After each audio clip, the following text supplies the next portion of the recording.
네, 안녕하세요. 오늘도 셀라쌤과 함께하는 온택과학에 오신 여러분들을 환영합니다. 네, 오늘은 벌써 21강 생태계 평형에 대해서 한번 알아볼 텐데요. 이번 강의는 정말 그냥 저하고 책 한번 읽어본다 이 정도 수준으로밖에 나오지 않을 아주 쉬운 단원이니까요. 그래서 한번 책을 읽어본다 라는 생각으로 함께 배워가시면 좋을 것 같습니다. 그래서 첫 번째로는 먹이관계, 두 번째로는 생태계 평형, 그리고 환경의 변화와 생태계, 이렇게 세 가지에 대해서 한번 알아보도록 하겠습니다. 절대 쉽다고 그냥 이렇게 누워가지고 듣지 마시고 여러분들 눈에 똑바로 뜨시고 노트 필기 이렇게 하시면서 함께 배워보도록 하겠습니다. 첫 번째, 먹이관계에 대해서 나오네요. 이것도 저번에 배웠던 내용이에요. 그래서 별로 어렵지 않으니까 이렇게 그냥 읽어본다는 식으로 복습한다는 느낌으로 한번 보도록 하겠습니다. 먹이관계 뭐예요? 먹이사슬.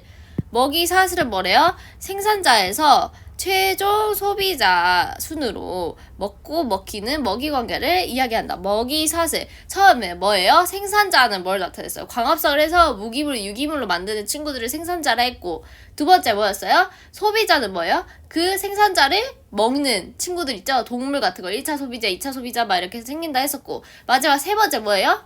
분해자 있었죠? 분해자는 뭐였어요? 이제 남은 이제 처리반 같은 거라고 해가지고 이제 얘네들이 남은 것들을 먹는 친구들, 뭐 곰팡이, 버섯 이런 것들이 있었다고 했었죠. 그래서 먹이사슬은 뭐래요? 생산자에서 최종 소비자 순으로 먹고 먹히는 먹이관계를 의미하는 게 먹이사슬이래요. 그래서 밑에 보면 어때요? 이 나무를 1차 소비자 요런 귀여운 친구들이 먹고, 그 다음에 이 귀여운 친구들을 또 거미, 지네, 도마뱀 이런 친구들이 먹고, 이 거미, 지네, 도마뱀 친구들을 이런 새, 뱀, 두더지 이런 친구들이 먹고, 그럼 이 세 번째 애들을 이제 독수리, 족제비 이런 애들이 먹는 걸 먹고 먹히고, 이것들이 먹이사슬이라고 하네요. 그럼 두 번째로 먹이 그물은 뭐예요?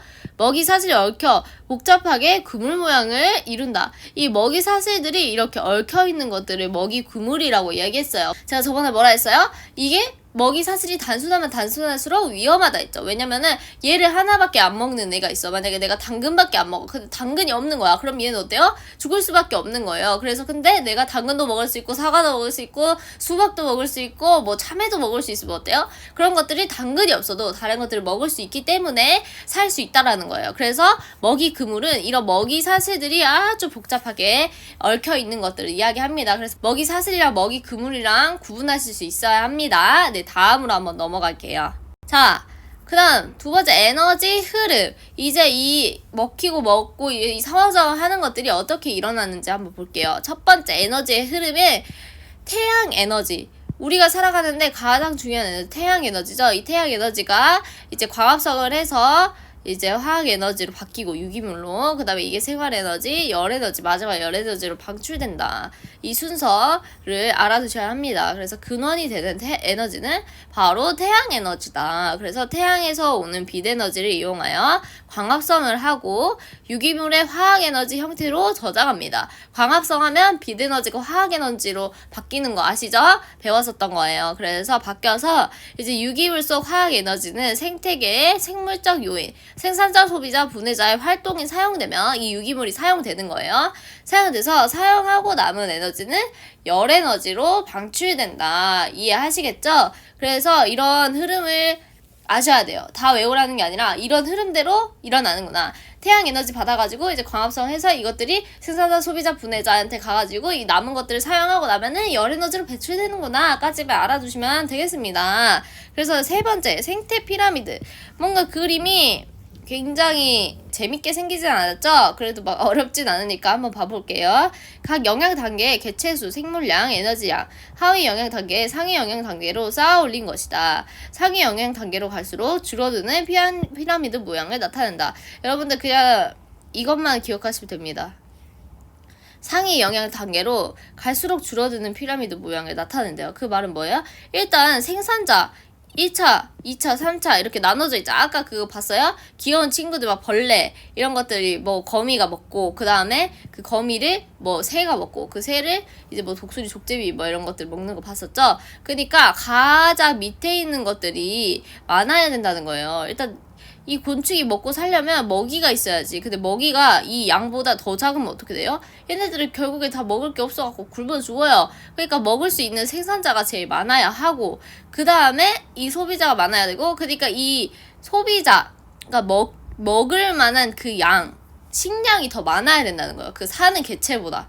이해가 되셔요? 그래서 생물량은 가장 밑에가 가장 많고, 그 다음에 상위로 가면 갈수록 줄어드는 피라미드 모양을 나타내는 거예요. 그래서 이게 개체 수, 많은 양, 그러니까 그게 얼마나 사는지 수에 대한 피라미드고, 생물량은 뭐냐면 이 전체 량을 숲속으로 뒀을 때 이제 숲에서 먹을 수 있는 이파리를 다 싹 다 모은 거예요. 그래가지고 걔를 말렸어. 그리고 그 양인 거예요. 그 생물량. 생물이 이제 사용할 수 있는 양에 대한 거. 근데 이거 정확하게 알지 못해도 그냥 피라미드 모양은 점점 줄어드는 모양이구나. 그냥 1차 소비자가 생산자를 먹고, 2차 소비자가 1차를 먹고, 3차가 2차를 먹는 것처럼 그러니까 먹히는 애가 더 많아야지 이게 균형이 이루어진다는 거예요. 그러니까 우리 사람이 더 많은데 먹을 게 없어. 그럼 어때요? 굶어 죽는 거니까. 그러니까 먹을 게 더 많아야 한다. 그 밑에 있는 거, 내가 잡아 먹을 거, 그게 더 많아야 한다는 거 기억해 두시면 되겠습니다. 자, 그래서 생태계의 평형에 대해서 나오네요. 아까 전 내용이랑 이어져서 나오는 거예요. 생태계에서 생물 군집의 종류, 개체수, 물질의 양, 에너지 흐름 등이 거의 변하지 않고 안정적으로 유지되는 상태를 말합니다. 생태계 평형은 뭐예요? 이런 것들이 거의 변하지 않고 안정적으로 유지되는 상태를 이야기합니다. 그래서 먹이 구분이 복잡하고 생물의 종이 다양할수록 유지가 잘 된다. 이거는 배웠던 내용이죠. 여기 나와 있네요. 그래서 생태계 평형이 유지되는 원리. 먹이 구분이 복잡하고 생물의 종이 다양하여 안정된 생태계 유지를 깨지도록 능력이 있다. 중요한 건 일시적으로 평형이 깨져도 이게 유지되지 않더라도 처음 상태를 회복하는 능력이 있다는 거예요. 이 친구들에게는. 그래서 이 원리가 어떻게 되는지, 어떻게 해서 이게 한번 깨져도 다시 돌아올 수 있는지를 설명한 게 이 그림이에요. 이 그림도 마찬가지로 막 그렇게 재밌어 보이진 않지만 별로 어렵지 않으니까 한번 봐볼게요. 자, 첫 번째는 이렇게 평형. 피라미드 형태로 생산자가 가장 많고 점점 위로 갈수록 작아지는 그런 형태를 띠고 있죠. 평형이에요. 근데 갑자기 안정된 세대의 일정이 교란이 일어났어요. 교란이 일어나서 세대가 파괴됐어요. 그래서 어떻게 돼요? 1차 소비자가 일시적으로 증가했다. 얘가 갑자기 늘어났어. 가운데 막 이제 빡 늘어난 거예요. 예를 들면 이제 1차 소비자 중에 애벌레가 있었어. 근데 애벌레가 갑자기 확 늘어난 거예요. 그럼 어떻게 돼요? 이제 교란이 일어난 거예요. 와우, 1차 소비자 늘었어. 근데 갑자기 이제 1차 소비자가 먹이가 되는 생산자는 감소하고, 당연해서 애벌레가 풀을 그냥 다 뜯어먹는 거야. 생산자인 풀을. 그럼 얘는 어떻게 돼요? 당연히 감소해요. 근데 1차 소비자를 먹는 2차 소비자, 애벌레를 먹는 게 뭐가 있을까요? 만약 딱따구리가 있다 해요. 그러면 어때요? 갑자기 애벌레들이 내가 먹을 게 많아졌네? 그래가지고 딱따구리들이 이제 또 애벌레를 막 쪼아 먹는 거야. 그러면 어떻게 돼요? 그럼 딱따구리도 많아지게 되겠죠. 그러니까 결과적으로는 가운데 1차 소비자가 증가하면 이 생산자는 감소하고, 왜냐면 애벌레들이 다 풀을 씹어 먹어버리니까. 근데 그 위에 있는 딱따구리도 아싸 애벌레 많다 하고 다 씹어 먹어가지고 얘는 감소, 얘는 증가가 된다는 거예요. 이해가 되시죠? 얘는 감소하고 1차 소비자를 먹는 2차 소비자는 증가한다. 감소, 증가 알아두시고, 그 다음 2차 소비자의 증가와 생산자의 감소로 1차 소비자가 감소한다. 결국에는 이 2차 소비자가 또 딱따구리가 애벌레 씹어 먹어버리고, 그 다음에 애벌레도 계속 이제 먹다 보니까 1차 생산자를 먹다 보니까 어때요? 감소되겠죠. 이해가 되세요? 딱따구리가 또 잡아먹어서 얘는 감소되었고, 그 다음에 뭐 얘가 많이 잡아먹어서 생산자를 그러니까 이파리 많이 뜯어먹으니까 결국에는 또 감소가 되겠죠. 그래서 2차 소비자의 증가와 생산자의 감소로 1차 소비자가 감소한다. 다시 얘가 원래대로 돌아왔어요. 감소했어요. 이에 따라 2차 소비자가 다시 감소하는 거예요. 왜냐면 또 많이 애벌레 먹었는데 먹다 보니까 또 없어진 거지. 왜냐면 생산자도 별로 없으니까 얘네들이 먹을 수 있는 것도 줄어들고 얘도 줄었으니까 이 친구들도 다시 감소된다는 거예요. 그래서 이에 따라 2차 소비자가 감소하고 생산자가 다시 증가해서 생태계 평형이 회복된답니다. 이렇게 해서 이렇게 일시적으로 교란이 와도 다시 돌아갈 수 있다라는 걸 이야기하는 거예요. 그래서 이 과정을 막 이렇게 다 외울 필요는 없어요. 하지만 이 흐름을 기억하시라는 거. 제가 전 파트부터 이번 파트는 뭐라 했어요? 다 일일이 외우지 않고 흐름을 파악하라고 말씀을 드렸습니다. 아시겠죠? 자, 그 다음 속속 이해 더하기 먹이 급유가 생태계의 평형 먹이 관계가 단순할 때 이것도 저번 시간에 배웠던 거예요. 이것도 단순할 때 이렇게 단순하면은 개구리가 없어지면 뱀도 사라질 수 있어요. 그래서 이렇게 먹이 관계가 복잡해야지 어때요? 개구리가 없어져도 뱀은 다른 먹이가 있기 때문에 사라질 가능성이 낮아진다는 거예요. 그래서 뭐예요? 먹이 관계가 복잡할수록 생태계 평형을 잘 유지할 가능성이 높고 그 다음 생태계 평형은 기본적으로 먹이 사슬에 의해서 유지된다는 사실을 알아두시고 넘어가시면 되겠습니다. 자, 그래서 이 생태계 환경의 변화가 어떻게 생태계에 어떤 영향을 미치는지, 그래서 평형에 미치는 영향에 대해서 알아볼게요. 생태계는 일시적으로 평형이 깨지더라도 처음의 상태로 회복하는 능력이 있으나 평형의 유지에 한계가 있고 그 한계를 넘는 환경의 변화가 일어나게 되면 생태계 평형이 회복이 어려울 수 있다. 제가 전 단계 피라미드 해가지고 1차 소비자 증가하면은 막 이렇게 하다가 결국에는 다시 원래대로 돌아오는 거 봤었죠? 이것도 한계가 있다는 거예요. 다시 회복되기 어려울 수 있는 그 생태계 평형을 깨는 요인에 대해서 한번 알아보겠습니다.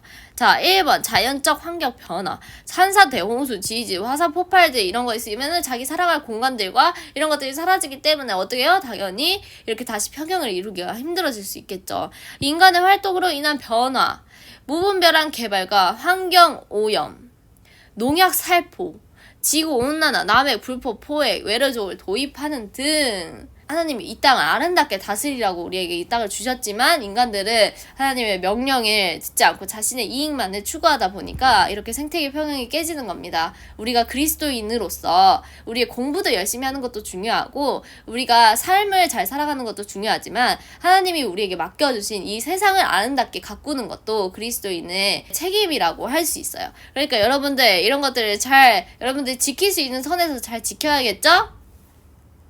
네, 맞아요. 네, 그래서 이런 우리가 어떻게 노력을 해야 하는지, 이 생태계 평형을 지키기 위해서 예수님이 다시 오시기 전까지 어떻게 지구를 아름답게 지켜야 하는지에 대해서 나와 있네요. 생태계가 파괴되면 인류도 파괴될 수 있습니다. 왜냐면은 우리가 공급받는 곳이 생태계이기 때문이에요. 그래서 생태계를 보존해야 돼요. 그래서 무분별한 개발을 막아 서식지, 우리 친구들의 서식지를 보호해주고 생태 통로를 설치한다. 이것도 저번에 배웠던 거죠. 이렇게 도로 있으면 그 위에 다닐 수 있게 하는 것들. 멸종 위기종을 지정해서 그 친구들을 보호해줘야 합니다. 하천 보급 사업을 실시해야 합니다. 열섬 현상을 막기 위해 건물 위에 옥상 정원을 가꾸거나 숲, 공원 등을 조성하고 바람길을 확보해야 됩니다. 열섬 현상 뭐예요? 이거 사회 시간에도 배우는 건데 도심지가 다른 지역보다 온도가 높은 현상을 이야기하고 바람길은 이제 공기가 통할 수 있게 하는 것들이에요. 자, 그 다음 마지막으로 환경과 관련된 법률을 제정해서 그런 것들을 지킬 수 있게 하는 것들이 노력이라고 할 수 있겠습니다. 여러분들 아시겠죠? 네, 다음으로 함께 넘어갈게요. 자, 끝이에요. 오늘 아주 빠르게, 아주 쉽게, 아주 가벼운 마음으로 이렇게 끝냈는데요. 문제를 한번 풀어보도록 하겠습니다. 자, 평형을 이루었던 생태계에서 1차 소비자의 개체수가 갑자기 증가했을 때 다음에 설명 옳은 것은 아까 배웠죠. 여기가 갑자기 중간에 애벌레가 증가한 거예요. 생산자의 개체수가 증가한다. 맞나요? 아니죠. 생산자의 개체수는 감소합니다. 왜냐면 어때? 애벌레가 풀을 그냥 다 씹어 먹어버리는 거예요. 그래가지고 감소하게 돼요. 자, 2번. 분해자와 2차 소비자의 수가 감소한다. 맞나요? 아니죠. 2차 소비자 어때요? 얘가 1차 소비자 애벌레 증가하니까 와 먹을 게 많다. 딱따구리 이제 다 씹어 먹어가지고 이제 감소가 아니고 증가하는 거죠. 그러면 분해자도 감소하지는 않아요. 자, 그 다음 3번. 생산자는 감소하고 2차 소비자는 증가한다. 맞나요? 맞아. 생산자는 감소. 왜냐 풀 다 뜯어 먹어버렸어 애벌레가. 애벌레 많아지니까 어때요? 2차 소비자 증가하겠죠. 딱따구리 그냥 냠냠냠 해가지고 많이 늘어나는 거예요. 그래서 맞고 1차 소비자를 제외한 모든 생물의 수가 증가한다. 아니죠. 왜요? 여기 생산자는 감소되기 때문이에요. 여러분들 아시겠죠? 그럼 정답은 3번이 되겠습니다. 다음 평안의 일은 생태계 생태 피라미드를 나타낸 것이다. 이에 대한 설명을 옳은 것을 보기 위해서 모두 옳은 것을 이렇게 점점 위로 올라가면 올라갈수록 저어지는 형태의 이 피라미드들을 볼 수 있어요. 자, 소비자는 광합성을 통해 유기물을 합성한다. 맞나요? 아니죠. 소비자가 아니라 뭐예요? 생산자죠. 생산자가 유기물을 합성합니다. 에너지 양은 상위 영양 단계로 갈수록 감소하는 피라미드 형태가 된다. 맞죠? 상위 영양 단계일수록 위에 있을수록 감소하는 형태의 피라미드가 생태계 평형을 이룰 수 있는 그런 피라미드입니다. 자, 안정된 생태계는 개체수 생물량이 상위 영양 단계로 갈수록 감소하는 피라미드 형태를 나타낸다. 아까 이것도 이야기했던 것처럼 동일한 말이죠. 그럼 정답은 뭐겠어요? 니은 디귿에서 2번이 되겠습니다. 자, 벌써 마지막 문제예요. 그 말은 뭐겠어요? 여기는 아주 짧은 파트고 별로 분량이 적기 때문에 막 그렇게 많이 나오진 않을 거라는 그런 예상을 할 수 있겠죠. 마지막 문제 한번 풀어보도록 하겠습니다. 그림에 나는 어느 생태계의 먹이 관계를 나타낸 것이다. 이에 대한 설명으로 옳은 것을 보기 위해서 모두 옳은 것을 자, 볼게요. 얘네들은 먹이사슬 관계가 어때요? 단일이죠. 얘네들은 얽혀 있어요.